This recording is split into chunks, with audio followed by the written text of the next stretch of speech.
Mutton curry তো আপনারা অনেকবারই বানিয়েছেন, বাট একবার এই পদ্ধতিতে বানিয়ে দেখুন। তার জন্য সবার প্রথম মাটনটাকে আপনারা প্রেসার কুকারে নিয়ে নিন, আর তারপর তাতে দিয়ে দিন স্বাদ মতো নুন, রঙের জন্য কাশ্মীরি লঙ্কার গুঁড়ো, হলুদ গুঁড়ো, তারই সাথে আদা রসুন বাটা আর অল্প একটু সর্ষের তেল দিয়ে এটাকে ভালো করে একবার মাখিয়ে নিন।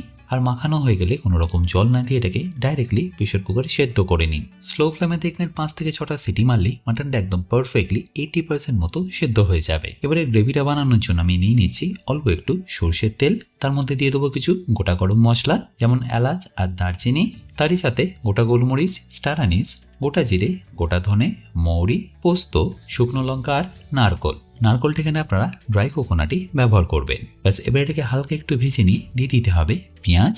তারপর এর মধ্যে অল্প একটু নুন দিয়ে ততক্ষণ ভাজুন যতক্ষণ এটা পারফেক্টলি কুক হয়ে যাচ্ছে বা এইভাবে ব্রাউন হয়ে যাচ্ছে। ব্যাস এবার এটাকে তুলে নিয়ে অল্প একটু জল মিশিয়ে একটা স্মুথ পেস্ট বানিয়ে নিন। আর ওই একই পাত্রের মধ্যে দিয়ে দিন অল্প একটু ঘি, তারপর এর মধ্যে আদা রসুন বাটার কুচনো লঙ্কা দিয়ে এটাকে ভালো করে মিশিয়ে নিন। আর ভালো করে মেশানো হয়ে গেলেই কাশ্মীরি লঙ্কার গুঁড়ো দিয়ে দিন এর মধ্যে বানিয়ে রাখা পেস্টটা। তারপর যখনই দেখবেন এটা থেকে তেল ছেড়ে দিয়েছে তখন এখানে সেদ্ধ করে রাখা মাটনটা অ্যাড করে দিন। ব্যাস তারপর ফুটে গেলেই রেডি আপনাদের স্পেশাল মাটন কারি।